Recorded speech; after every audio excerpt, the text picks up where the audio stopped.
This is the Hidden Killers podcast with Tony Brueski. Featuring author, psychologist, and daily contributor, Siobhan Scott. There was an incident where they were playing the Nintendo Wii, which is the remote control one where you swing it and such. And they were playing with friends at another house. It was all documented.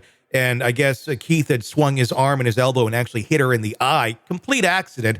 Friends witnessed this. It was not, she didn't get punched. It wasn't abuse. It was just a freak accident. But then she went and told some of her friends to get sympathy that she was being abused by her husband, who did truly love her and truly cared about her. Are people like that capable of feeling love, capable of feeling true, care from another, or empathy, or anything of that in that world? Or is everything just very transactional in terms of you do this for me, I do this for you, and that makes me happy, and it's bizarre. Yeah, exactly. It is all about what do they get out of the relationship. Mm-hmm. And if role-playing the perfect wife earns them points and earns them attention, they'll do that. But when it's to their advantage to get more attention from being a victim and being, I was hit by my husband, then they'll go that direction. So it really is always about them. It's not an empathic connection with other people. And they use their kids in that same way. There's a lot of people out there that are like this, and they don't always commit horrible crimes in terms of what we saw in this or faking your abuse and all of that. But how do we as a society get ahead of any of this or treat any of this before it gets to such an extreme? Because there are people that suffer in relationships where they discover further on, oh my God, look who I'm with. Yeah.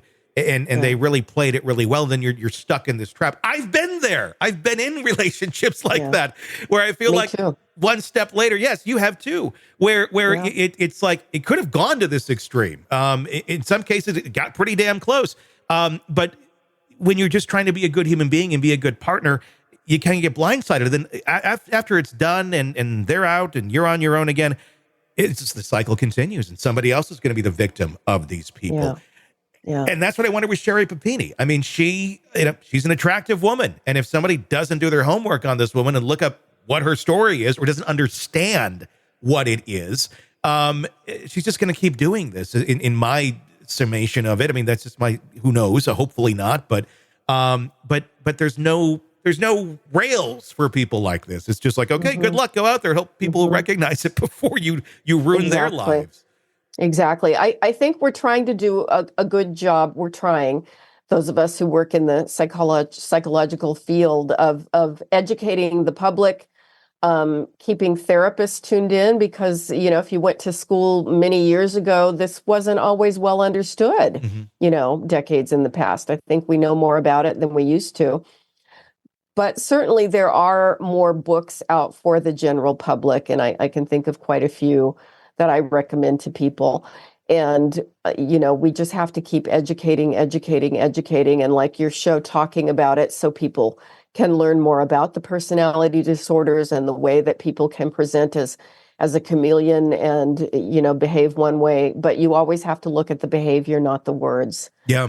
And I would love to see more psychology classes in high school where we address these things too. I agree. If people could, I think there'd be nothing more valuable than more understanding of psychological conditions for young people, and less fluff, less stuff that we're never, ever going to use in life. Let's understand the mind. Let's understand how we interact with one another. If somebody is watching this right now because they're like trying to figure out their own life and because people will Google this, people will find this, and it will be a resource.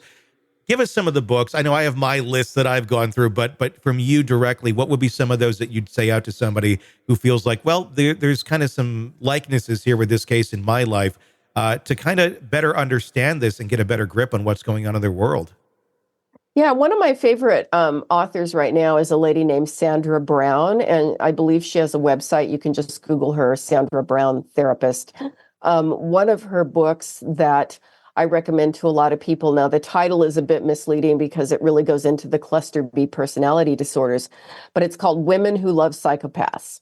But it applies to men too. Yeah. But it's a very good book that she breaks down the narcissism, the histrionic, the psychopathic individual, and the way that very good-hearted people get manipulated.